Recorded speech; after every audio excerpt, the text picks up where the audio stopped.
Listen. I'm telling you right now, Godzilla is just a gigantic Tarrasque, and you can't... No. Godzilla is a Tarrasque. He's even taller than a Tarrasque. Okay, but, like, I'm just telling you, he is just a Tarrasque. And he's made strong... He would wipe the floor with a Tarrasque. Godzilla is a Tarrasque. He would pick his teeth with Tarrasque. Oh, hey. Oh, yeah. Hi, welcome. Please, We'll table this for another. We'll talk about this later. Yeah. Right. Okay. Right. Hi, welcome. Hello, everyone, and welcome to another edition of the Wanderer's Rest podcast. I am Mike. And I am Tyler. And welcome back. So, we realized the last time we had you guys as guests, we didn't really fully explain exactly what the Wanderer's Rest and Wandering Pilgrim is. So, I feel like, Tyler, you, I think, have a better understanding and better way to explain it. So, why don't you tell our listeners and our new friend here? Okay, I'll start with Wanderer's Rest. Okay. Good? All right. Yeah. So, Wanderer's Rest has been a inn or tavern that I've kind of used as like my hub in all of my campaigns. I think it's gotten some less significance in some of my other campaigns as in others, but things usually wind up at the Wanderer's Rest. And the whole history and the idea behind the Wanderer's Rest Inn was that it was originally like an outpost. And it's sort of like the center of my D&D world. It's in like the busiest trading port, and it's stood for 1,000 years, and it's served kings and paupers and outcasts all alike for all that time. And it's a good quest hub. It's a good leaping off point. It's a good place to start campaigns. It's a good place to revisit and end campaigns. The Wanderer's Rest has been in everything, and it also stems a lot in some of my own personal writing mythology, and that's also why I wanted to name our game company, Wandering Pilgrim, because I like the idea of just sort of being this like vagabond, far traveler, nomad that has sort of gone everywhere or gone on a great journey, and then a pilgrim only because I like sort of the I don't want to say sacred, but sort of like a spiritual journey. Well, I think it also it echoes Willlaytyo. You're basically your stand-in character. There's a word for it. Self-insert. There we go. Your self-insert character. Yeah.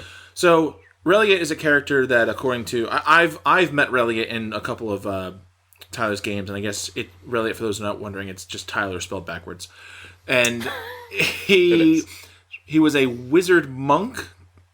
Yeah, I've played around with his build a lot over the years, and he's kind of dabbled in a little bit of everything. Originally, he was like strictly wizard, and I wanted to be like, it was back in 3.5, so there were some prestige classes out there to like know everything, and that was my main goal and quest as Willlaytyo, was just to learn everything. And that's been a very profound quest to be on. And I think that's kind of why I stuck with him, like just by accident, instead of, I did always like play around, but I would kind of come back to Willlaytyo just because I felt like he was like the definitive character, and he was sort of on board for anything and could go, Underdark, cool.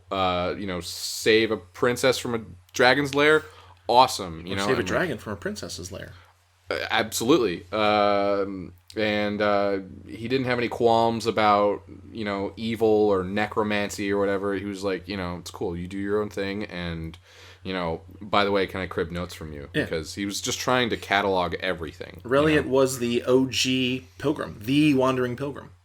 Yes. Yeah. Essentially. So that gives you a little bit of a backstory, as opposed to basically explaining why we are Wandering Pilgrim Games, as well as why we have the Wanderer's Rest podcast, and you've joined us here at the Wanderer's Rest, which is pretty cool.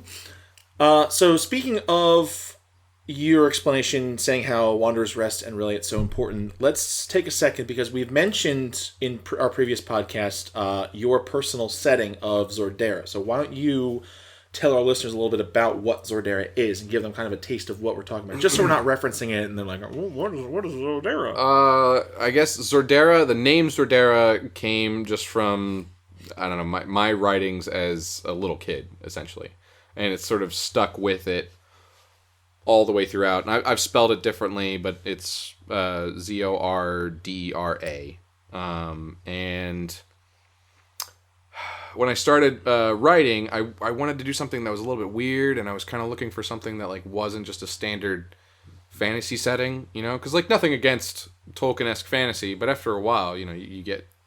It's dwarves and elves. No, and absolutely, I do think it can be I don't want to use the word played out, but like it can get a little stale after a while, because I feel like a lot of D&D stuff, or at least from what I've looked into, it's all very like, elves are very regal, dwarves are stout, every dwarf is Scottish, and they hate all elves, and like, dude, they all have beards. Yeah, and that's great, and like, I'll get into a little more how I like to handle those tropes in my campaign world when I explain mine, but I just think... Well, I understand why they're there, and I respect that reason, because it's like a shorthand, you know? When you sit down at the table, and you literally don't have all day or all year to explain your fantasy world, it's nice having the shorthand. Everybody knows what an elf is. Everybody knows what a dwarf is. You know, let's get a game going. Yeah. And, you know, we're all reading from the same books, too.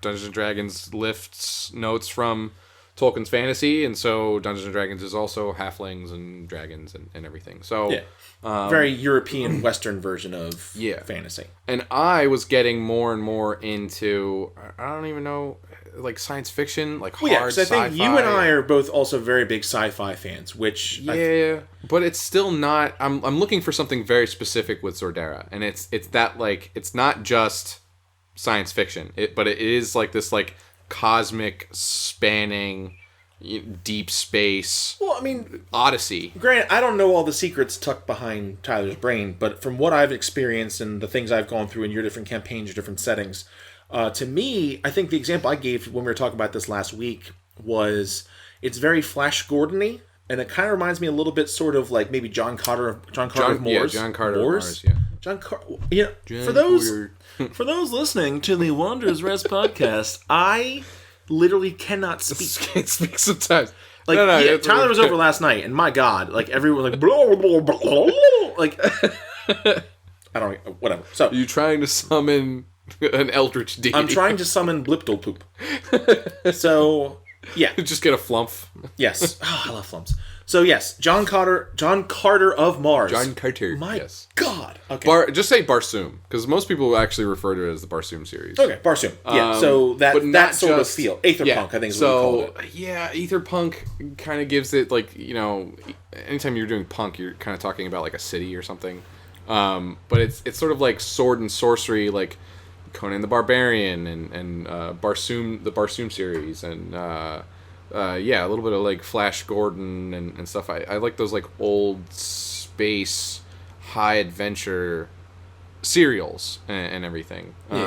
While distancing myself from the whole, you know, white savior, white man's burden narrative that has kind of plagued all those older properties. I think that's a whole different point. That's a whole other conversation. I'm gonna write that down because I think that's a really good topic we can bring up. Either as a later date, kind of the whole like savior thing and the whole just the effects of like the very European white Western take on role playing games. We'll save that for another day. But yeah, continue. Shell the discussion. I just love like non-standard fantasy characters, you know. So a lot of my characters are weird. I have these weird spider people race that I've been trying to develop for a while, and I'm sorry, I'm blanking on the name. Called Enku. Enku, that's right. Yes, there's Enku, and then you had the Apari, which the Apari are my like bee people. I have these scholarly mage-like moth people called Scrofuli, and the Mirak are my like warlike tribes of ant people. Just watch A Bug's Life. For anyone that doesn't know, just watch A Bug's Life. Or Ants, if you don't feel like having a movie literally eat your soul. And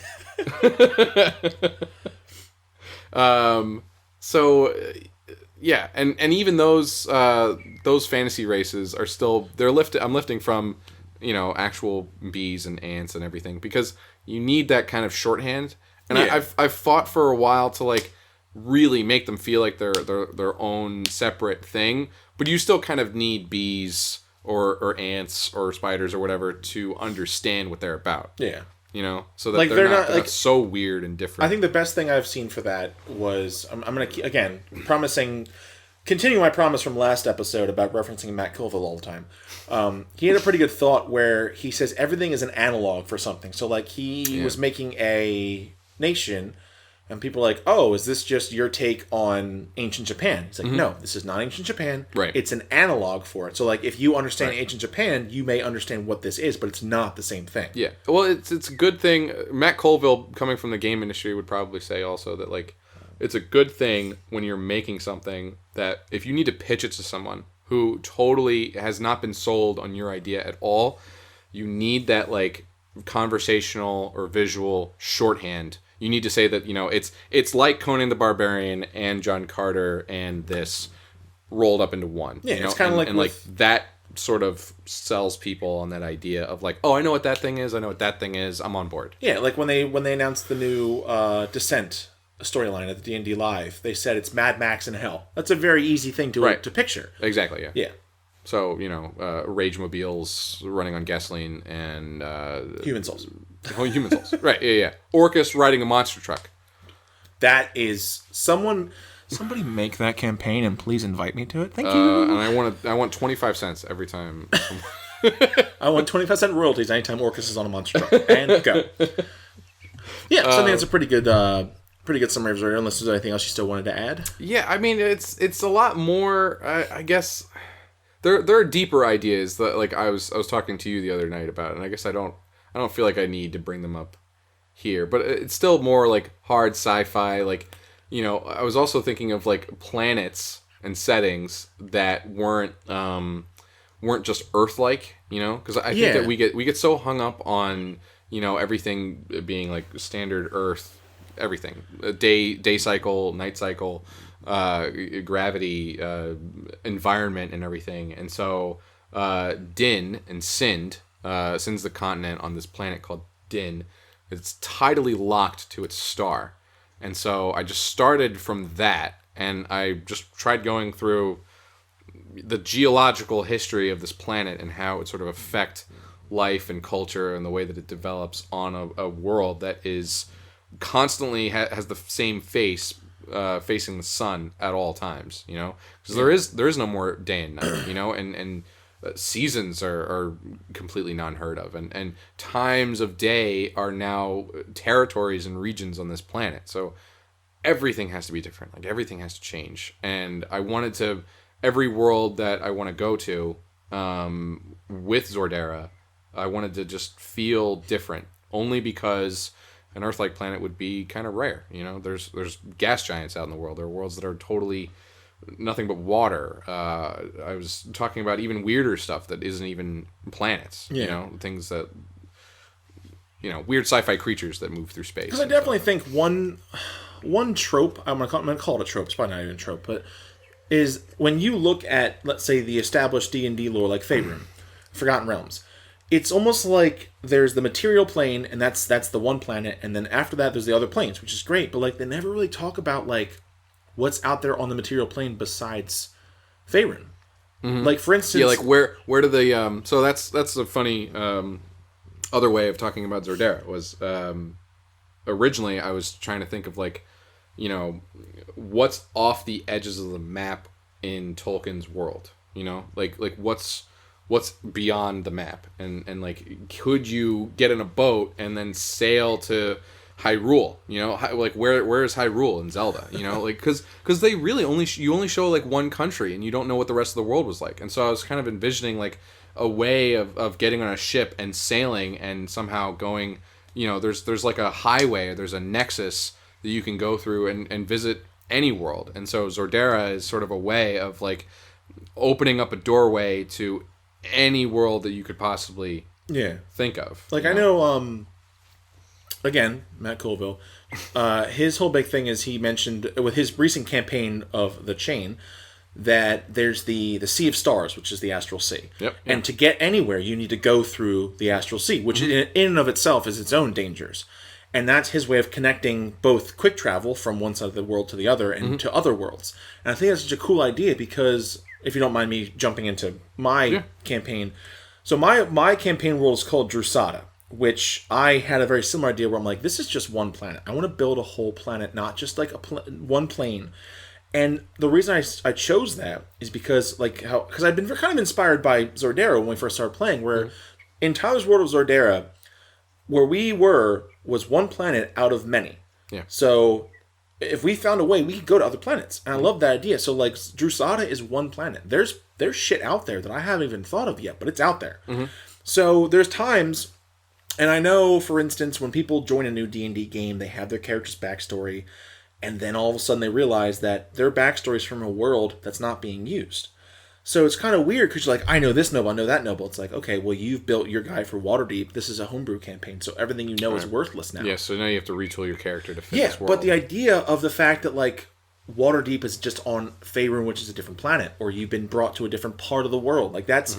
I love that. The campaign that I play on Saturdays, which at the time of recording tonight, it's called Yalen, run by my friend Metal God is his handle. And his continent of Yalen is like, we sailed from Waterdeep, and we found it, and it's somewhere on the world. But like, I think that idea is cool. Somewhere kind of close to Chult, maybe. Yeah. Maybe not. So like, when we played, we did like a one shot, one of Tyler's one shots where we basically wanted to. We had level 20 characters fighting a Tarask. Yeah. So I've already discussed Jarek, my character built in Zordera, and going off Tyler's themes and other things I always like, I love the idea of a multiverse. Yeah. So I have my own headcanon that there are multiple versions of Jarek throughout multiple universes. Oh, yeah. So I played a different version of Jarek. I played Jarek the Paladin. This like from another dimension, basically. So this was the Jarek that's in my campaign world called Drusada. So I was playing this version of Jarek, who he's a paladin of the Sun's Guard, and he worships this sun dragon. Wow, I haven't talked about him in so long. I'm kind of blanking on his name.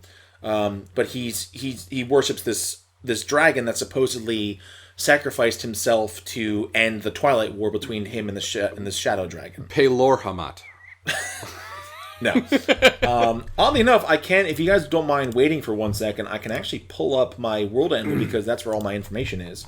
Speaking of which, we are not sponsored by World Anvil, but they are very useful. They are extremely fucking useful. World Anvil is a website that you can kind of combine all this information. So, for instance, I'll have a link to this wherever this your World Anvil. Yeah, I'll have a link to the World Anvil where the podcast is put.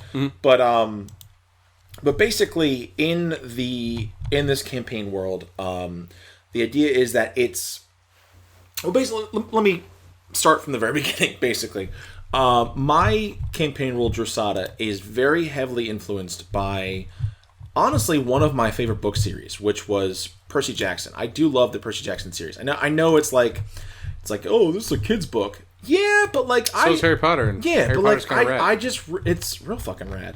So the thing I loved the most about Percy Jackson is I loved how involved the gods were.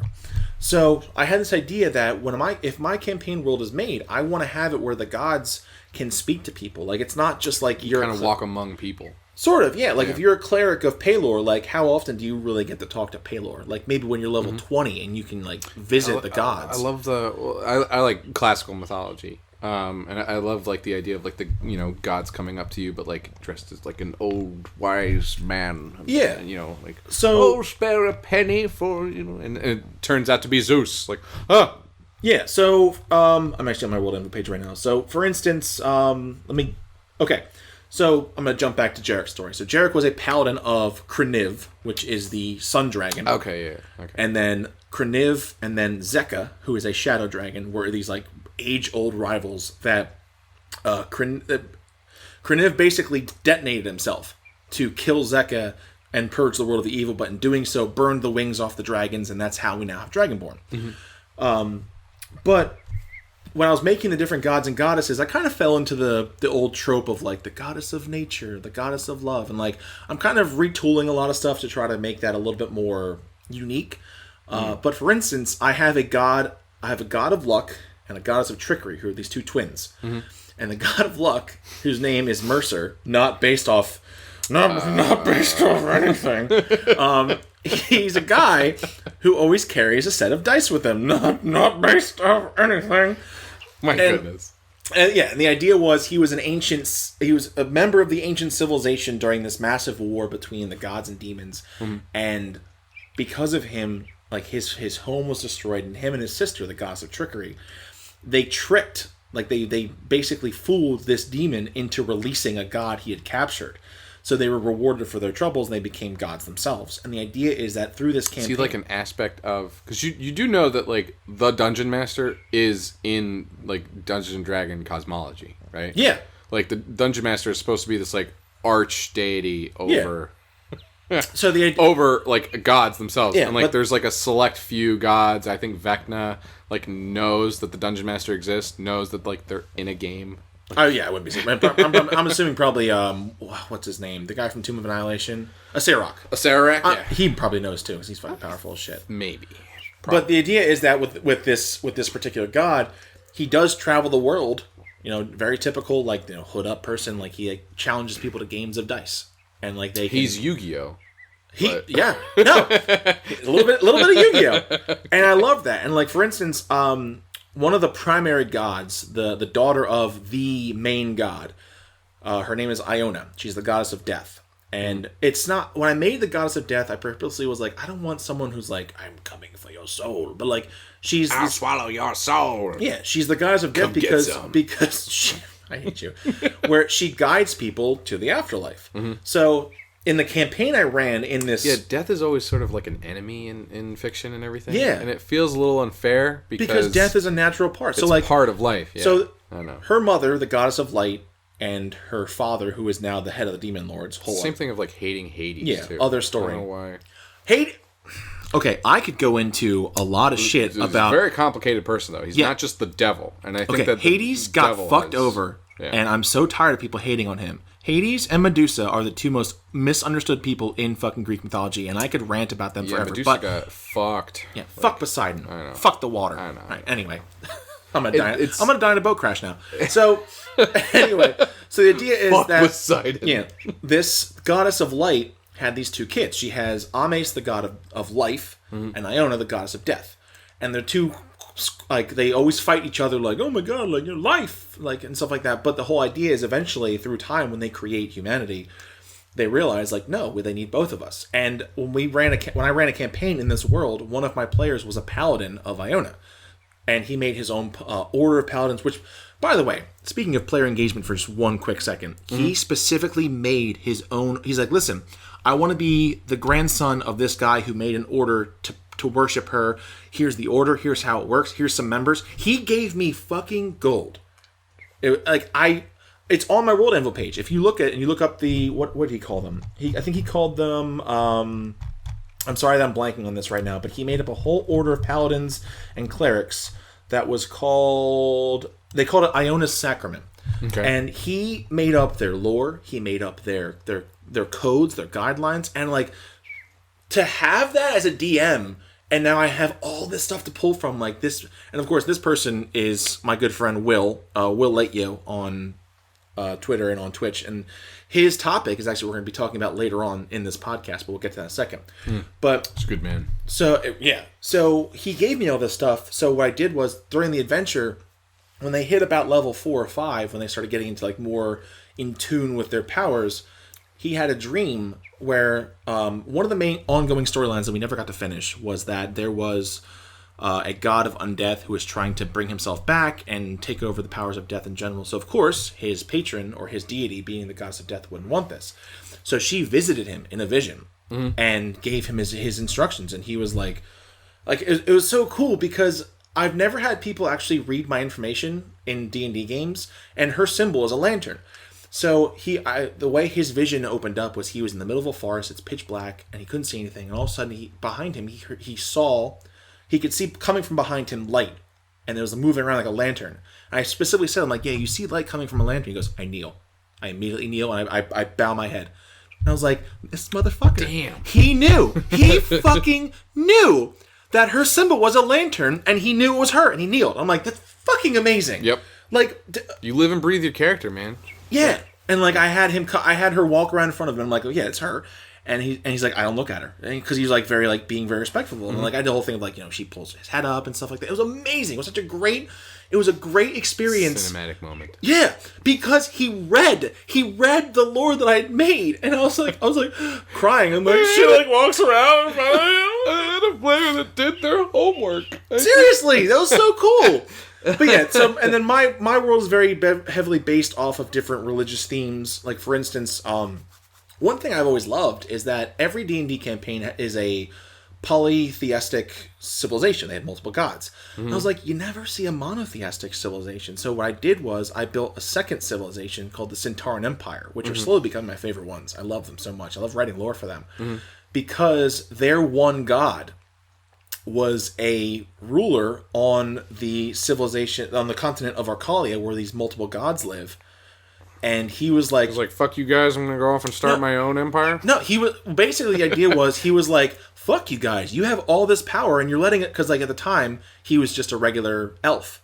And these demons are attacking the world, and the gods are fighting. He's like, I'm so fucking tired of being caught up in your struggles. Like, give us some of your power, and let us defend ourselves. And they're like, no, we can't do that. So he challenges the god of war. He's like, listen, I want your power. I'm going to beat you. I'm going to take it. I'm going to save my people. Okay. And then... This is the part I love. Totally not Kratos. Maybe a little bit. That's the thing. I make these things and I'm like, fuck. I just make Kratos. It was like I didn't make Kratos. But the idea is he fights this god, and then the thing I did on purpose is that no one knows. Well, I know. No one really knows what actually happened next, because he was beaten by Umlo, the god of war, and then depending if you're an Alcalian, the people who follow these multiple gods, your thing is, well, he tried to cheap shot Umlo after he lost, and he was banished. If you're a Centauran, you know that he knew he was defeated, he graciously was surrendering, and then Umlo kept attacking him, and they were jealous, and they banished him. So these two religions have these very conflicting viewpoints of this same event, and only I know what actually happened. Which I'm not going to tell you guys, because I love that. I can't tell everyone. No, and being a history teacher, that's my favorite thing. Because in history, there's so many conflicting viewpoints, and history is written by the victor. Actually, secrets is another good point to talk about, because as I write, I'm writing my campaign setting. Secrets are so fun. Well, secrets for only me. Well, I'm just talking about like writing. It's difficult to distinguish sometimes between what is common knowledge and what you should be writing about for your world setting, and then what is a secret and how you divulge your secrets. Exactly. Yeah. That's so for that, like when I was writing these pages, I don't want to get all J.J. Abrams on everything. No, I agree with you. In every page I wrote about Arcalia, they kept saying, he tried to cheap shot Umlo, he was banished. In every page about Centaur or Centauran Empire, Centaur is the name of the guy. So the Centauran Empire, they're like they were jealous of him, and they knew that they could never really compete with him. They tried to kill him, and they banished him. So they had this fundamental difference between these two nations. Is it like that episode of Avatar: The Last Airbender where they had the two people, and then Aang comes in and he's just like, actually they were playing a game of soccer. And yeah, it's like that's just like they had this fundamental difference. It's like somewhere in the middle. Not really what's happening. Yeah, so that kind of sums up. There's a lot more to talk about with Drusada, but again, it's something that's I'm constantly working on, constantly tweaking it. Oh yeah.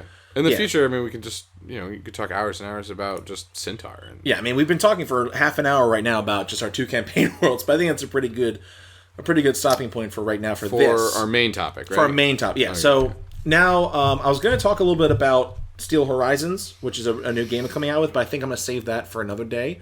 If you want to know about Steel Horizons, join our Discord, which the link will be somewhere wherever this podcast is posted, as well as you can tweet with the hashtag Steel Horizons, and I will talk to you about it. It's pretty cool. Absolutely. Yeah, so what we're going to do now is we're going to actually jump into our topic for the day, half an hour later, if you've stayed with us, thank you.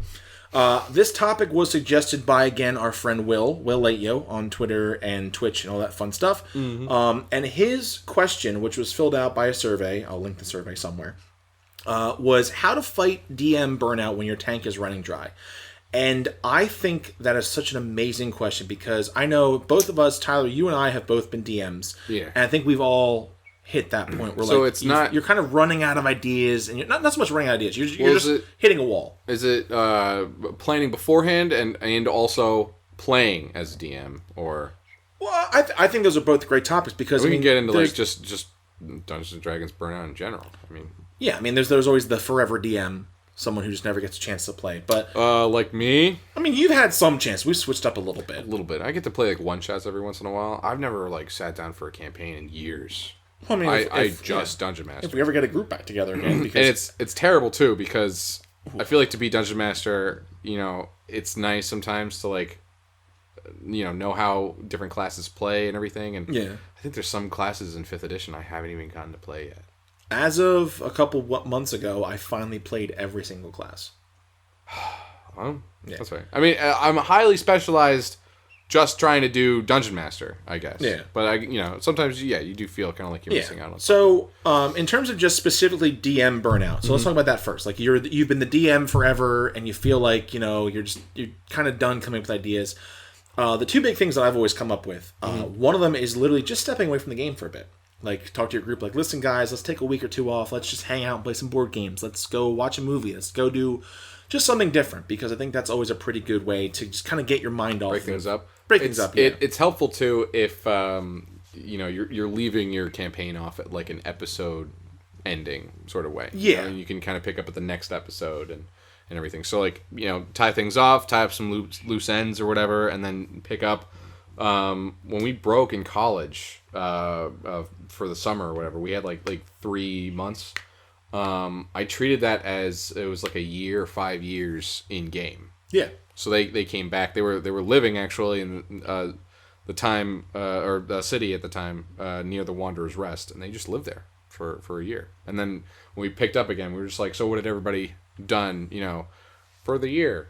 In quotes. For yeah, so I had a similar experience with that. The game I used to play on Monday nights, the Galatea, which was run by a friend of mine, Quads, on Twitter. Mm-hmm. We also had a break. I think it was breaking for the holidays or breaking for an extended period of time, maybe 2-3 months. And basically what he had done was he told us in advance, like, listen, the next couple sessions is just wrapping everything up, and then we're going to break, and then we'll come back. And that break was also... I think a couple months, 5 months, maybe a year time skip. So that way, when we came back, it's like, okay, and like over that break, we messaged him about what we were doing, maybe make a couple rolls here and there. I call those D&D snacks. Yeah, so basically, we came back. He's like, okay, guys, what did you all do for your time skip? So my character Zarn, when we had ended and started the break, he had just found out that this evil demon entity was trying to make itself a god. So he spent a lot of his time researching about this entity. He spent a lot of time training. He went to some fighting pits. He spent a lot of time with his fiance because he had just gotten engaged. And so when they picked up, he'd been living in this town, and he'd almost become like the guardian of this major city.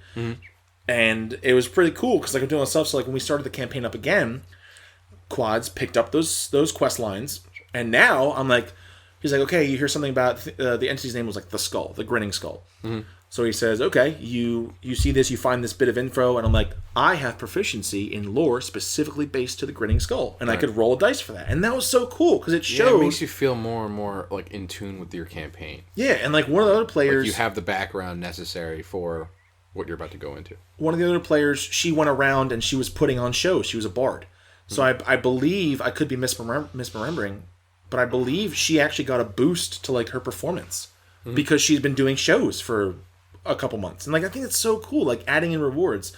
But going back to it, stepping away with the game can help. And that way, when you're not kind of, I don't want to say forced, but a lot of times it is a little bit of a struggle. Like, oh God, I have to plan for D&D this week. You have to devote a certain amount of time. And of course, real life always does get busy, so that can help. So it does help kind of stepping away, thinking about other things. I know we had talked about this actually last night, where I had recently changed careers from, I used to be a history teacher, and now I work as a union carpenter. And working as a carpenter, the stuff I'm doing, I don't really need to think about it a lot in terms of the way I did with teaching, where like I come home from work, I have to grade this test, I have to do this paper, I have to do that. When I go to work as a carpenter, I go in, I have a job to build. I can turn my brain off. Really, I can. I've always been really good with just monotonous tasks. When I worked at ShopRite when I was a teenager, I would stock bananas in the produce section. And like as I'm stocking, my brain, I don't think. And when that happens, I have all this room for creativity. Like for instance, Steel Horizons. Steel Horizons came up because of all the thinking I'm able to do at work. Like there's different influences, and I'll talk more about what Steel Horizons is later. Just a quick preview. It's just like it's a diesel punk sort of role-playing game. Diesel punk referring to it's similar. It's not exactly this time frame, but it's very similar to the aesthetic of between World War One and World War Two, where it's very steampunky, but then it's also kind of like modern, and it's a little grimdark just because of how there's been recent destructions and nations and stuff like that. But whatever. But with all this free time, I've had the chance to actually come up with these ideas, and even all my stuff on DM's Guild we've made for Wandering Pilgrim, most of that was made as a direct result of not being able to shut my brain off. And I think that really helps a lot, like just stepping away from it, thinking about something else. I mean, it's very similar to if you're thinking about like, oh man, what was the name of that guy from that movie? I totally forgot. And like you're cleaning the dishes an hour later, like James Olmos, got it. Like it's the same thing. It's the same thing. I know. Yeah. So when you're not thinking about it, I feel like it kind of gets those juices flowing again. And kind of going off that, actually, no, I'll switch that for later on because that'll help out with more world building. I was going to say that I try and draw inspiration for my own writing from multiple different sources, and I think we were talking about like looking at like the monster manual or whatever. And if you need to come I was gonna gonna save that for world building burnout, but if you want to jump to that now, we can. I mean, not just I'm just talking about like the session for that night.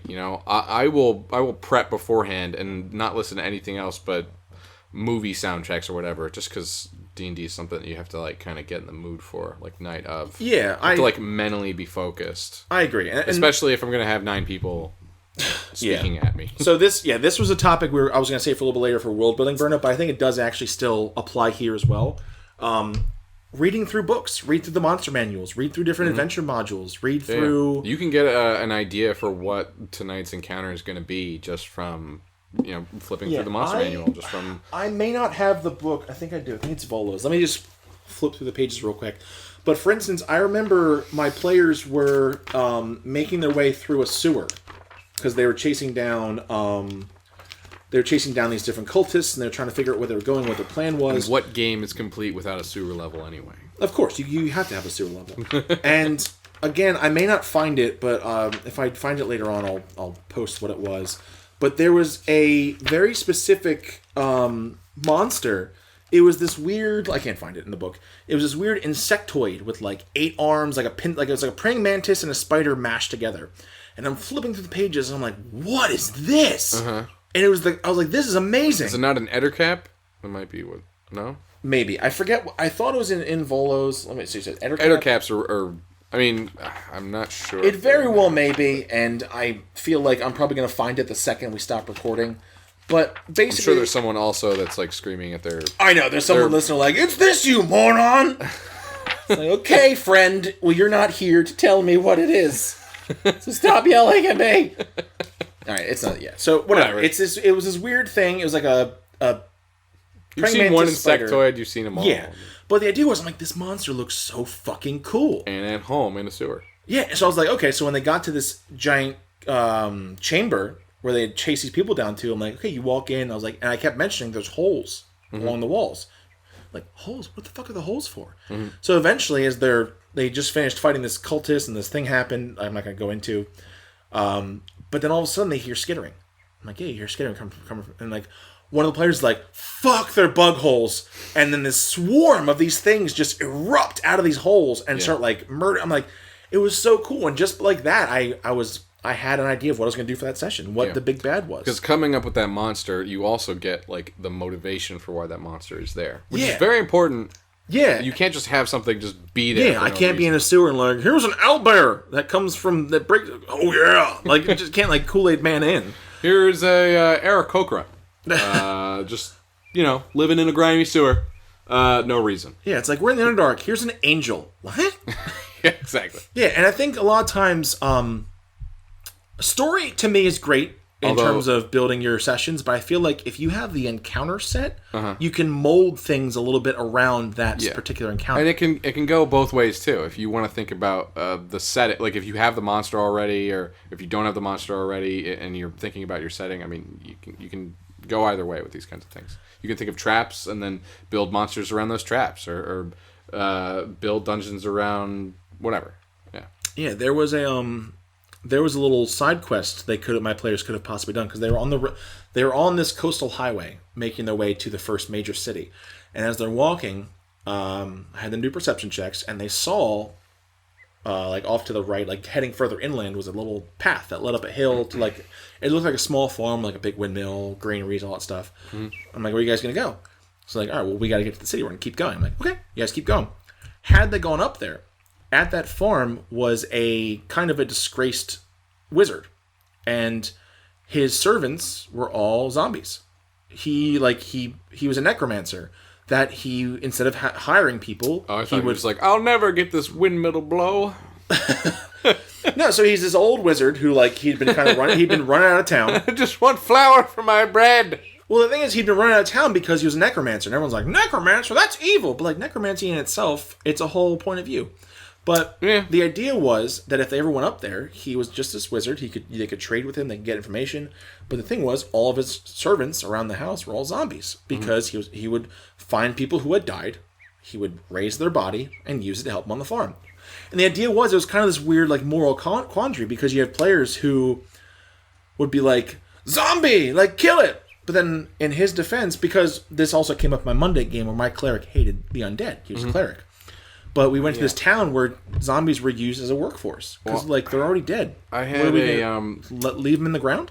So there was talk in this one town. This was a past campaign back in college. There was talk in this one town about a dungeon system that went beneath the city, and our paladin vehemently against undead in all its forms, anything that was unnatural, was like, we gotta fucking exterminate every last one of the undead that is around here. And thinking again of more interesting foils for my characters, they fell down a tunnel, into a cave system that went into the dungeon that they were about to go in. And I said that they had broken their leg, and then out of the shadows comes an undead thrall that I guess is somehow like gotten separated from the pack or whatever power it was that was guiding it.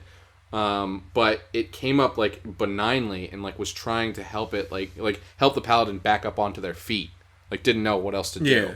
And so now the person that's trying to help them out of this dungeon is this very undead that they would have exterminated otherwise, you know? Yeah. And so now you're thinking of like, I don't know, what is it? Is it an automaton? Is it worth letting it keep functioning anyway? Am I the asshole for killing it and everything? Like, just rethink everything.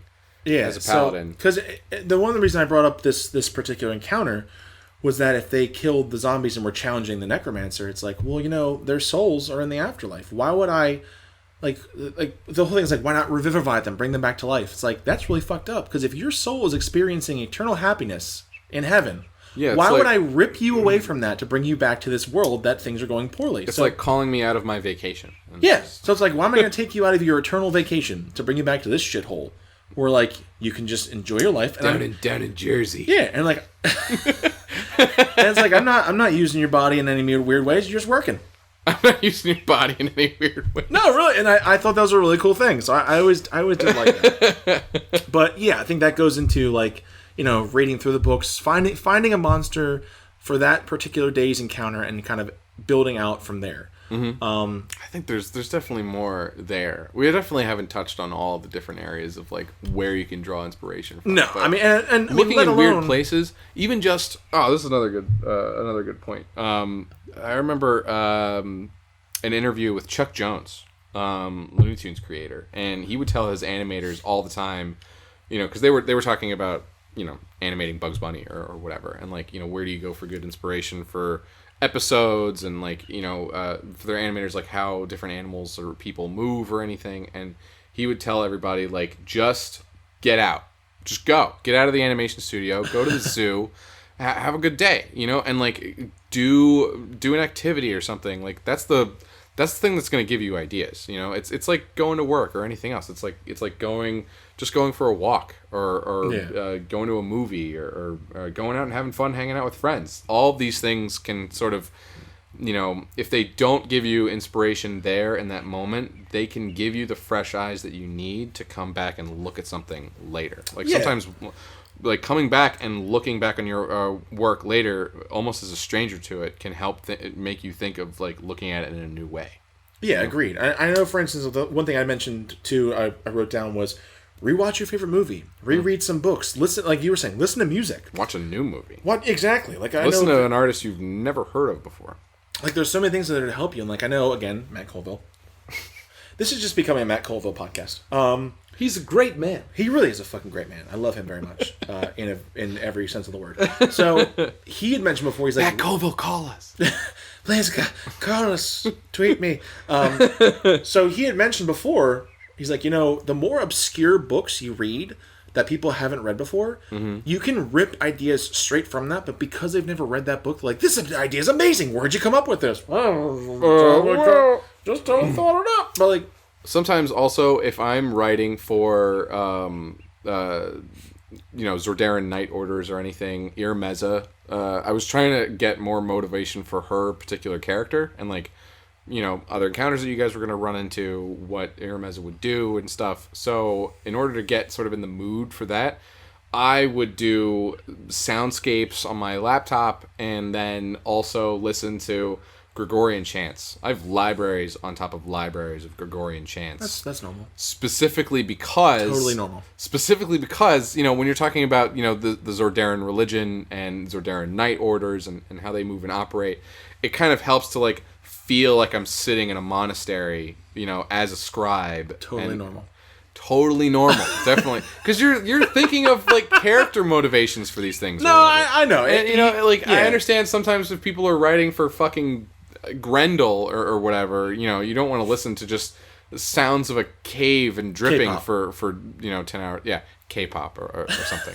All of these things do help, but like it helps sort of like get you into the mind. If you need to, you know like it's like what would an owl bear do, then you gotta sort of like watch a nature documentary about bears and owls and shit. No, and I definitely agree with that. Become the owl bear.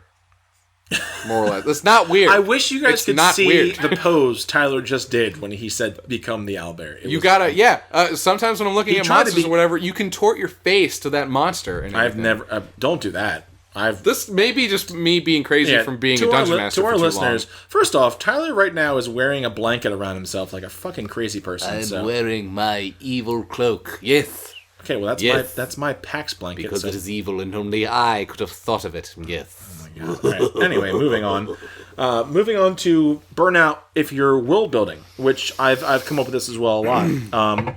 Again, before just reading or after reading books of monsters, rewatching different movies, the biggest thing I can mention is focus on a brand new area. So, for instance, when I was working on my campaign, which took place in the continent of Arcalia, I had been working stuff out. I'm like, God, like I've written so much about this campaign already. Like I need a break. So I switched over to writing about the continent of Sabrax, which is where the Centauran Empire was. I have the opposite problem, where like, you know, that whole like focus on a new area, I just constantly do that. Like I'll get like half of a paragraph into one thing, and then I'll immediately just be like, well, let me just jot this down so I don't forget about it. And then I end up with, you know... What's true, yeah. It can 100 half-baked paragraphs about, you know, 100 different areas. It's a slippery slope. I Sometimes you do need to dial in your focus, you know, and just... Well, yeah, but I'm saying, like, for instance... I'm not going to leave this Word document on this area until I'm done, but... Well, yeah, but I mean, just focusing on a new area in general of, like, pick one... Not saying, like...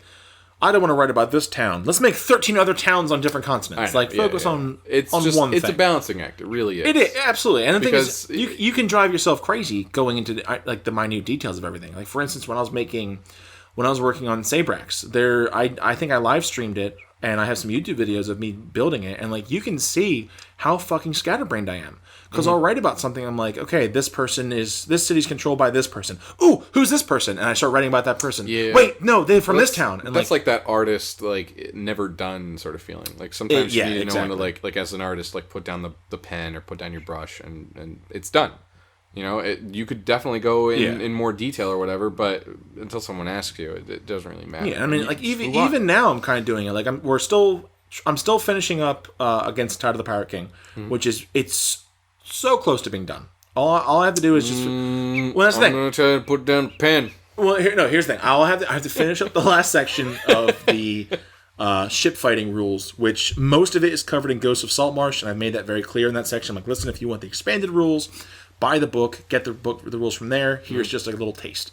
So that's almost done. Mm-hmm. So with that, and with now me developing Steel Horizons, I'm like, man, I want to work on both. I have other ideas, but I'm like, I work on rules for Zeppelins. But I'm like, I have to finish this first. I have to get this done, and then I can move on. Because otherwise, I'll just keep jumping from project to project. And Katie, my fiance, she always, and my parents say when I was younger too, she's like, you jump from thing to thing so often that like they used to say like I would. It's ADHD, man. What are you gonna do? So it really is. I mean, I am absolutely, I think, undiagnosed ADHD, and she was like, my parents were like, you get obsessive. Like you think you talk about this for 2 weeks, then you never talk about it again. I'm like, first off, I do. I come back to it eventually, but it's just like I have these ideas that like I want to write this down now. I want to work on it while I'm still thinking about it instead of like I'll get to that later. And I'm like, name, what's his name? Yeah, I mean, I could go into more detail about just like what to do when you're sitting down and you're writing. You know, like sometimes when you're writing, it needs to be like a stream of consciousness. Like, do not even go back to correct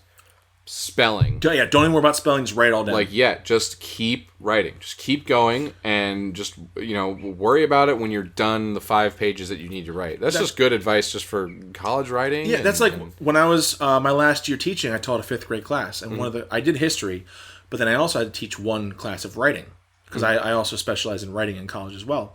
And there's plenty of times I'd give them a topic, and they'd struggle. I'm like, listen, just write. I don't care if it's spelled wrong. I don't care if it makes no sense. If it's run-on sentences, write. Yeah, at least you'll have like a first draft to hand in. Write everything down. Because the whole thing is, these particular group of kids, they don't, like, not they don't understand. This is for everybody. Like, you have your rough draft, you have your editing, and like you go on from there. A lot of people try to edit as they're writing, and that makes you lose, in my opinion, makes you lose ideas. I would rather you write one 5-page long one sentence and go back and edit it than have to be like, okay, wait, no, I have to fix this sentence before I move on. Just fucking write. Just write. Write it all down. Because, and it's something to do, some people say that it's like a problem with just word processors in general, that you really don't have the mechanism in place to just like get your thoughts out. And like sometimes some of your writing process should be like outlining a lot, So like if you don't just want to start by writing just the prose of whatever it is, you should really start with an outline where you can just have that like stream of consciousness jot down an idea in bullet points and just keep going all the way down, and then now you have a skeleton that you can write your paper on and just put the rest of the organs on it. That was my biggest problem because I talked about this last time on the podcast that my role-playing and my writing roots come from working on a Star Wars role-playing forum, like play-by-post kind of stuff. And when you're doing that... Totally not fan fiction. I mean. Well, it was absolutely fan fiction. And I talked about this a while ago, mini tangent. More people need to go back to writing fan fiction, because if I have to hear one more fucking petition about how they want to remake a movie or rewrite a show, make your own goddamn fan fiction and do it yourself. Actually, what's his name? Sir Arthur Conan Doyle only wrote like, whatever it is, like it's like 2 or 3 books or something of Sherlock Holmes. Yeah. The rest is like all fan fiction. Yeah. Like everything that's like Sherlock Holmes canon, it's all fanfic. Yeah. That's the great. People need to go back and write about fucking fan fiction. But anyway, some of the best Sherlock Holmes stories back to are all the topic, Tyler. I know. I'm sorry. So when you're doing a play-by-post kind of thing, you're basically writing prose because you're responding to whatever the post before you was. Yeah. So I was so used to just writing it as in like, this is what the character says, blah blah blah. So when I got into DMing, and I got caught in that where like I'm trying to write like, it was a cold day when the adventure began, and now I realize eventually now I'm like, fuck man, I have to outline this shit because if I start writing it in prose, something's kind of lost in structure of a story or something. Because my biggest problem up until probably 4 or 5 years ago, everything I wrote, it never finished because I could never bring it back to it. I'm gonna bring Game of Thrones in for a second. Any end I tried to do was very rushed and didn't make any sense because I never planned for what the fucking ending was. So now I've gotten a lot better where like my adventure modules I write out. I had against the Tide of the Pirate King, I had a very clear set of bullets. This is Act 1. This is Act 2. This is Act 3. Yep. And you have to hit each of these bullets. And that way it made writing it like the prose to me comes very easily. I think you and I are both very good with the fluff and the flavor text.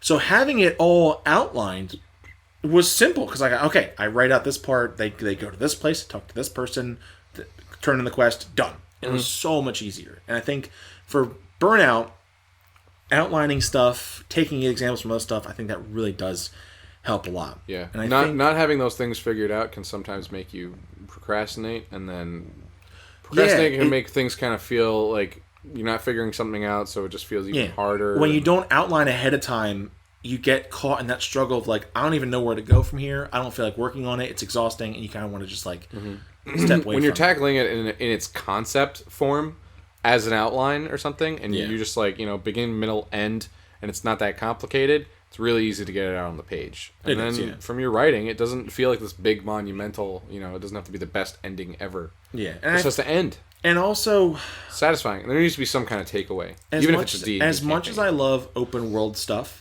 I feel like people get caught in the trap of like, you can do anything you want, players, and they never write an ending because they want players to do whatever. And like, listen, that's great. If you want to be Tom the cat riding down the railroad, laying the tracks as the train's coming through. You never seen that GIF?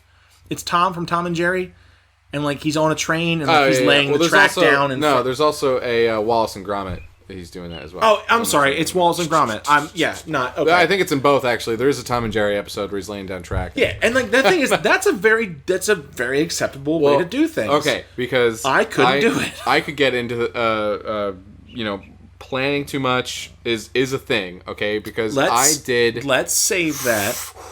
Save it for the podcast, Tyler. All right, we're on the podcast. I know. That's just my way of telling. That's my way of telling Tyler, shut up. Save it for the podcast. All right. So we will. I'm gonna write that down though. So we'll say planning versus too much planning. Well, so sometimes you have to be the guy that's laying down track as it's happening, week by week. I know. I agree. But like, you also still want to have like. I think one last thing before we move on to our next topic. But I think that I've been able to do both of those things because you have your overarching plan. Yeah. And then you can lay the track out in front of you as you're doing your individual sessions. As long as it's not like, the finale of Lost, okay? Like, you definitely do need to know where... You can't just lay down a secret and, like, draw people in without knowing the answer to your own exactly. secret. If we'll talk, I'm gonna 100%. I'm gonna put that down too. So I'm gonna put secrets as another topic. But like basically, secrets. Seriously, I think that's a great topic. But like, if you make secrets, have the fucking answer to it ready before you start really pursuing that track. I know, because you don't want to like just keep stalling, pushing your players out of your secret. Like, you can't know yet. No, that's if you don't all right, seriously, this is the last thing before we move on. I don't know if this is true or not. I wouldn't be surprised if it was. I didn't watch the last season of Game of Thrones because I grew tired of the whole thing. But multiple times where I was like, I just want to quit. But basically, what I'd heard was it almost felt like the writers knew that the fans had guessed the big secret, so they were trying to twist it so there was a new secret. Yeah, they didn't want to admit that's that's a whole other conversation. We'll keep that for the secrets. But the last part of this topic I want to bring up is because we as DMs, I feel like we have a lot of advice, a lot of things to give to future DMs and current DMs. Mm-hmm. Not a lot of people talk about player stuff. So the next part I want to talk about was player burnout. Player burnout, yes. Player burnout. Because I've been there. I've been a player, and I've been like, I don't want to keep playing anymore. I don't even want to keep playing Dungeons and Dragons anymore. And like, I've been there. So the one thing the easiest option, obviously, is just ask your DM, can I make a new character? And I've done that. I was playing Violetta, my warlock, and I enjoy warlocks, but a lot of people shit on warlocks a lot because like all you do is Eldritch Blast. Kind of, yes. You can reflavor Eldritch Blast. Yes, but the thing is, a lot of times, especially at lower levels, sometimes warlocks don't have the freedom that other spellcasters do, which is fine. I still enjoy warlocks, but at the time I was like, listen. Like I'm really not feeling Violetta right now. Like I'd mentioned this I think on the last podcast that I asked my DM and we wrote her out. And it gave her a season finale. Yeah, it actually made sense because her patron, who she did not choose to be a part of this pact, was using her to betray the group. She's like, as long as I'm here, you're all in danger. So she left. And then I got to bring in my Battlemaster fighter, Rain, who I love so much. I love this character. So I got to play him for a little bit. And it was cool, because eventually I got to go back to Violetta later on. But through the act of her severing her chain to her patron, she became just a baseline rogue. Which was cool, because again, now I went from a warlock to a fighter, now to a rogue. So I got to do that cool, progression. That was the same thing in our military campaign that I ran. I told everybody to make like a roster of characters. Yes, so, this is our next point. I'm glad you're bringing this up. Yeah, if they wanted to, make a list of like, this is my fighter, this is my different fighter, this is my rogue, this is my wizard, and just depending on whatever, it was a mission or side quest or whatever that we were on, that they needed to do, they would kind of, like, the army was their hub, and they would sort of decide, because all of their characters were soldiers or commanders in this army, and they would sort of decide who was best suited for that thing to go, the generals, and then go off and do that thing. And I guess sometimes it kind of felt like it was a little bit shallow, a little video gamey, but it did kind of help, break things up, and people didn't have to become super committed or married to a particular character. Yeah, and like, it works. It definitely works. I think it definitely works, because two good examples. The current campaign we were playing in before our group, we decided to end our group. In Tyler's game of Sind, we eventually joined up with a army that was going through, and I, at the time, was making my first couple subclasses that you can find on DM's Guild. Ooh. And I was like, I really want to play test these. And I realized, I'm like, Tyler, we're in this massive army. Can I build a character who's part of this army and kind of switch in and out? Tyler, of course, said yes, because Tyler's absolutely, because I'm starved of characters that like fit in this super weird, strange world that I'm making. We talked about this last time on the podcast, and I really want to bring it up again. Make your characters fit in with the world. You have no idea the joy it brings to a DM when you can use all the things I made. Seriously, Tyler showed me all the orders of knights, and I'm like, boom, my legionnaire, which is a class that I created, he's one of those guys. And that's cool, because now when we run into things in the world, it makes sense and it helps with the backstory. But regardless, I had made a couple different characters. I made a Warforged monk that followed the Way of the Rune, which was a subclass I had created. And your Warforged also fit pretty cool. Yes, because the Warforged was part of the world and had been reawakened after millennia and had a fractured personality and was trying to figure out who he was. Yep. And I think that's such a cool thing to do. I know, and the second thing, Matt Colville, again, we love you. Text me, I love you. In so many ways. Call me. In his campaign, The Chain, each player made 3 characters. Because they're members of this mercenary group, which again kind of falls into what you were saying with the military group. And it diversifies the way that you interact with the world when you have multiple characters. Because you may be following one plot thread with one character, like your paladin may be interested in the DM's world in one way, and then your rogue may be interested in the world in a completely different way. Yeah. Are following a whole different plot thread. Interested in some underground thieves guild versus interested in this forgotten knight order or whatever. And whatever is personally motivating that character can help paint a more three-dimensional picture of, the plot that you guys are both on together. I just really wish I would love if that became the new norm, that for every campaign you had...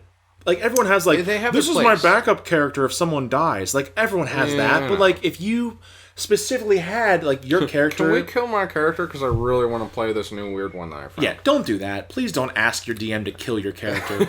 But I think the idea of, having a group of characters, maybe they're, a character in his retinue, is such a cool idea because going off of your campaign, I had... My primary character was Marius, my legionnaire that I had created, and then I made Grand, the Warforged monk. And there's a couple quest lines that it made sense to take Grand instead of taking Marius, or to take Marius instead of Grand. You were thinking in terms of would Grand find this more interesting, or would Marius find this more interesting? Yeah, we got to a part where the villains we were tracking had set a village on fire and escaped into the mountains. So we had a choice to follow them, and we had put the fires out. And the army that would come with us didn't really value, not want to say value, but like they weren't concerned with the lives of the people. So I realized Marius was a human. He would be very concerned with the safety of these people. Marius would want to stay behind and take care of these people, which then leaves me with Grand going on the adventure. And there's other times where like, we're going to be fighting an enemy. So like, for instance, if we ever came across a different army, I'd obviously take Marius. Marius is a legionnaire. It's his job to fight. And I think that's so cool, and I really wish more DMs did that, where, like, you had the ability that if you knew... We were talking about this before we started talking on the podcast. But if you knew you had a quest line, say, for instance, say you have a wizard character, you have a rogue, and you have a fighter. Mm-hmm. And the DM is like, you know what? You have to steal this item from a museum. Take your rogue. Or you have to... Yeah, sometimes it's a little disappointing when you're like, you need to, rob a place or whatever. Yeah. And you're only playing a paladin. You're really disappointed because you're just like, well, I'm totally useless. Yeah, and like the thing is, like... My paladin wouldn't be interested in doing this anyway. I'm not saying that, like, you need to... everyone needs to have a role in every single quest. Like, there's plenty of times where, like, my character's been dragged along and is like, all right, I have no... Yeah, but you also shouldn't, be forcing your paladin to do something that they wouldn't do just because, hey, we got a game we got to play tonight. You should be able to just say, like, my paladin would be morally opposed to doing this, and so I need to walk away and switch in a character that wouldn't We had mind another, in my Monday game where I played as Zarn, we had a game where Zarn and Norin, our warlock, had this huge falling out because they were disagreeing over siding with a lich to help defeat this grinning skull god thing. Mm-hmm. So Zarn, a cleric, was like... surprisingly was like, no, like, I know he's a lich, I know I don't like undead, but like, we need his help. He's powerful, he will know how to stop it. And Norin, this warlock, like a celestial warlock, was like, no, I'm not doing this, and fuck you for telling me to do this. So Norin left, but the player who played Norin made a different character, so we had to like break into somewhere to steal something. He made, I think it was an artificer or gunslinger. Mm-hmm. So he made someone who hell yeah, I'm your Huckleberry. He was a PI. He was a private investigator. So it was amazing. So like he helped us and did it. And it was just so cool. And like another character, she was following in the same game, her warlock at the time was she had gone on her own side quest. She was going through her character was going through a lot of stuff, and she went to this other city far away from where we were. We were on this island in the middle of the sea. She sailed there and was on her way back.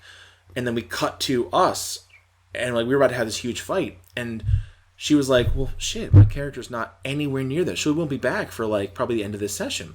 So she made a different character that we ran into on the island who was also tracking this monster that we were fighting. And it was so cool. Perfect, yeah. Yeah, I love that. I think that's so cool. And I really wish in more games people encouraged you to, like, have other characters you can pull from right away. Because it would make so much sense. You come up with new ideas, too, as you're, like, in the middle of your campaign. Like, I should have played this the whole time. I can't imagine... if this was the real world, and you were a wizard, I was a fighter, and let's say Katie was a bard, and again we were asked to break in somewhere and steal something, would we do it, or would we go hire someone who can actually do this? It would. I feel like even as a DM, it would. I kind of like the whole like shitty, do it yourself. Oh, dude, I love. I'm terrible at this, but I'm going to do it anyway. I love a fucking bumbling heist. I do. But, like, I think it would... Make the paladin do the stealth check anyway. Yeah. Clank. But I think it would just be so... I really shouldn't have brought my armor today. But it would just be so cool if you were able to, like your cleric, or, like, my fighter was like, listen, I'm of no use. I'm going to go hire someone to help you with this. I'll wait outside and be the guard. So, now, my fighter is standing outside guarding, and I can play a rogue who helps them break in against, like, once... Maybe he actually wants a different artifact in there, and like I think it's just so cool. I think that's something that more people should look into, in my opinion. And the last point with this is trying to explore a different aspect of your personality, your character's personality you haven't before. So, for instance, a lot of times characters can feel a little flat in some areas. I think so. If you play up on a different part of their personality, that can also make it feel a little bit more fresh. Yeah, I mean, when I make a new character, sometimes I'm not just thinking about like who they are, but like also the character arc or the journey that they sort of need to go through. because that's just being like a writer first. But like if I'm making a character at level 1, I'm usually thinking about like what sort of imperfect personality flaw they have that they kind of need to go get over. And I think that was what 5th edition was addressing when they were making the whole personality traits and flaws with their background. I feel like no one uses them. Nobody really uses them, no. But and like I understand a well-crafted backstory is a good substitute for them. I agree. Yeah. But I feel like no one ever truly makes a flaw. Like I mean, of course, rogues, I steal everything. Like, okay, cool. Yeah, but like, yeah. Everybody kind of washes over them because they don't want their personality traits and their flaws to sort of get in the way. Yeah. And I think that the idea just of like awarding somebody inspiration, which I'm sure people do more than other people do. I think so, yeah. But inspiration was supposed to be just like, if you did something wrong, but it was in the interest of your character. Giving inspiration was to incentivize an in-game reward for doing something that your character would actually do. Yeah, so like for instance in that scenario of like if let's say you didn't hire the rogue, if your paladin was like, no, I'm not doing this, and if I figure out you're doing this, I'm going to turn you in. Here's your inspiration. Yeah, like you could have min-maxed, you could have metagamed and like, you know what, cool, we'll go get the thing. But like I really want a new weapon, Like you stuck to your character, harder. And I think that's so cool, and I wish more people would do that. Now again, that also opens up a slippery slope like, it's what my character would do. Which if I have to hear that shit when someone does something stupid, I hate inter party conflict. I really do. Like, it makes sense in some instances of, like, we argue a lot. But, like, I hate... Some of the debates that you have had between characters, especially playing with Jackie, or some, like, the best D&D sessions that I've ever had. Like, where you're just having, like, a philosophical, moral debate. That's different. As your characters. That's different. And then, like, you guys are at each other's throats. And then, like, okay, guys, it's 10 o'clock, we gotta end. And you're just like, that was so good. And you, like, shake hands and you hug it out. Well, amazing. So for the example he's giving is at the time we had run into Reliot in your Zordera campaign, and he was trying to learn chronomancy to control time because he wanted to go back and fix things. My character Jarek had a fucked up backstory, so he was like, "You mean I can go back in time, have my family because his family had been murdered by wild animals? He's like, I can have everything that was ripped from me? Fuck yeah, I want to do that." Jackie's character, a cleric, was like, no, you can't do that. So, like, our characters obviously came into conflict. Mm-hmm. That, to me, makes sense. But, like... It's cool because they were both Dragonborn, too, and, like, Yeah, we were both Dragonborn had, like, the same shared like, traditions. So good! But, again, it's going to sound like I'm shitting on rogues, and I don't mean to. A rogue is a good class, but I feel like a lot of people who play rogues sometimes are like... I shit on paladins a lot. I love paladins. If I ever meet, like, a gnome paladin, man, I don't... I guess I got my new character. So, but I understand rogues are stealthy. They have the cliche of them being like kleptomaniacs, but like I don't like when a rogue or someone like that will purposely steal from another player and just try to just cuz. Just cuz. That's perfect. Okay, just cuz. Okay, so because if that was true, then your fucking paladin would kill you immediately. You could get into a longer, deeper discussion then about alignment, which I think is another thing to talk about. Is the relationship between law, chaos, good and evil, alignment, and like how to play an evil character, how to play chaotic evil, how to play neutral evil, which it's probably been. I think it's been done to death. One of the funniest, real quick aside here about playing evil characters. I've been trying to show Tyler clips from the show Escape from Bloodkeep by College Humor on their Dimension 20 thing. Mm-hmm. And I think it's amazing because it's also a little plug for them too. It's basically... we totally don't represent Escape from Bloodkeep in any way. Please call us. But we would like to. So it's a game where they're all evil characters. They're basically all the bad guys from Lord of the Rings. And Sauron has just died, and now they have to save their evilness and fight the forces of good. And it's like it's very what I'm talking about. So funny. It's kind of what I'm talking about. But I'm saying like that's a way to play evil where they're like, we're gonna. That's like I know. We're gonna protect evil by the power of evil friendship. That's an actual line from the show. It's goofy and tongue in cheek. Yeah, but then again, there is another thing about playing actual evil. I know. And I battle too with like some of the.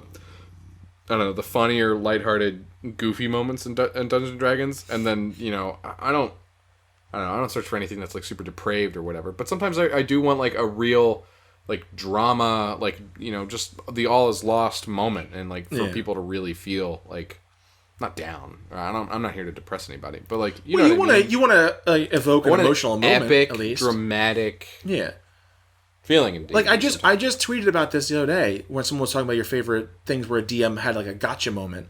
I was like, I gave you the backstory that Jarek's family had been murdered by wild animals and he had gone feral.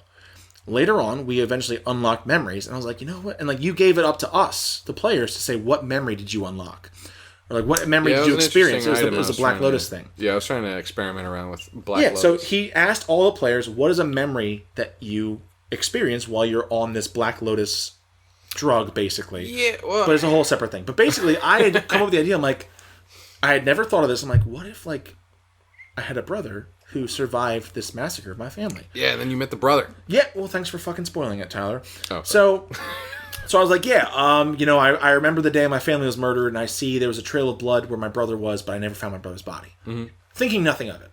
Later on, we get to the main hub, the city of Zordera, and I think I had to go to the university to ask someone a question, which was fucking hilarious because Jarek was a moron.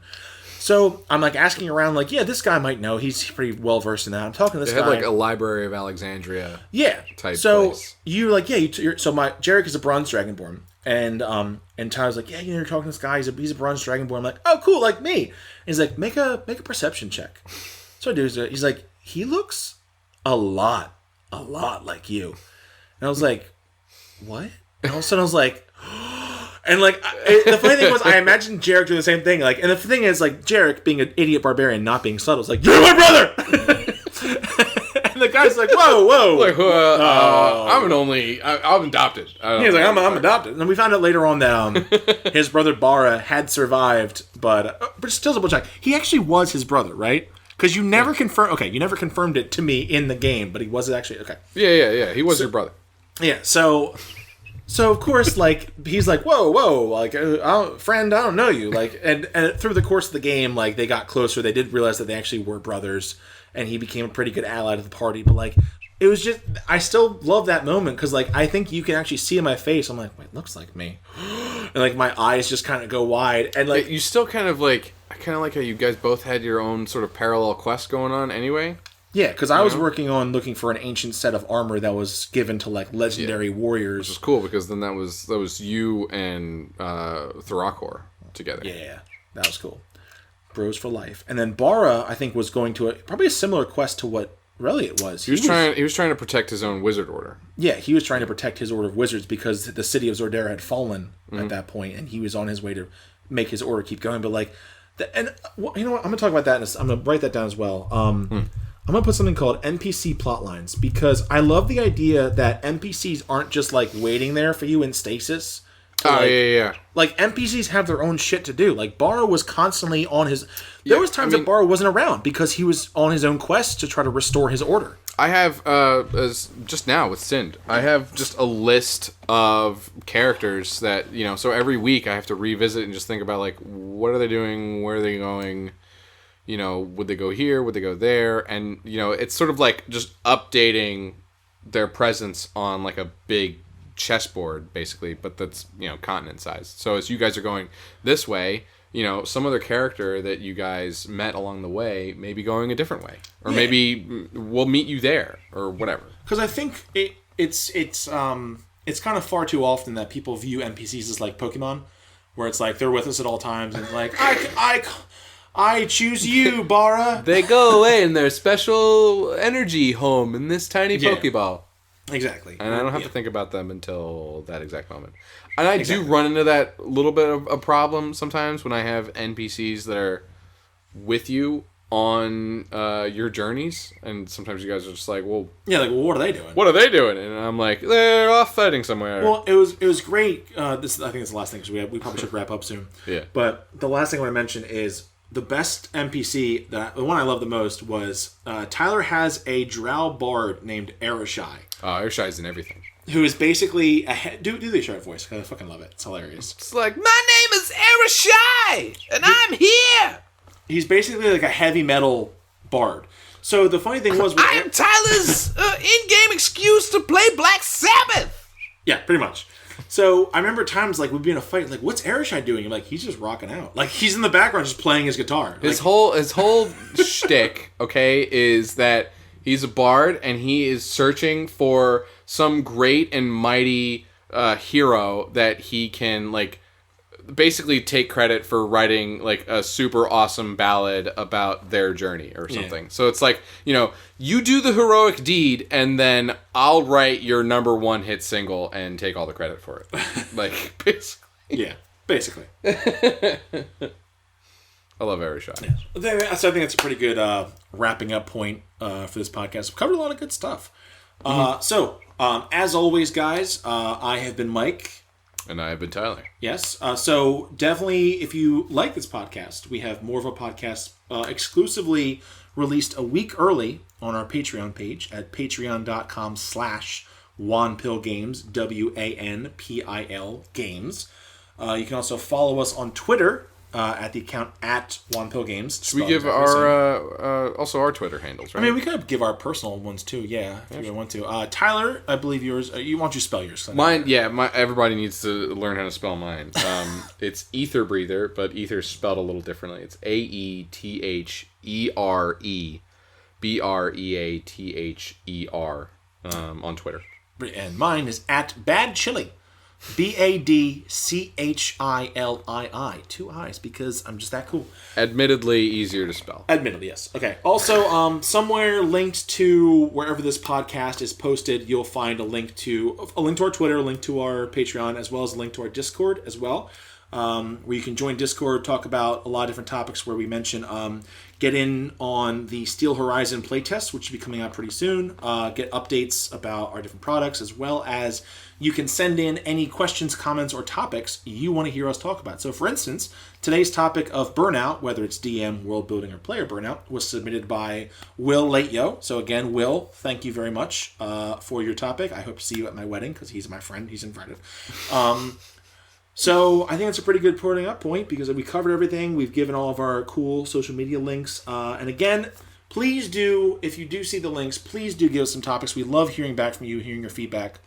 But again, once again, I am Mike. I'm Tyler. And as always, keep wandering. All right, now we have to get back to the important conversation about Godzilla. Godzilla is I swear to God, Godzilla's not a Tarrasque. Godzilla's a Tarrasque. He's way more than a Tarrasque. Godzilla is absolutely a Tarrasque. We'll look I swear up to God, I will scream. I'll show the height difference between Godzilla and a Tarrasque. It's totally different. I hate you.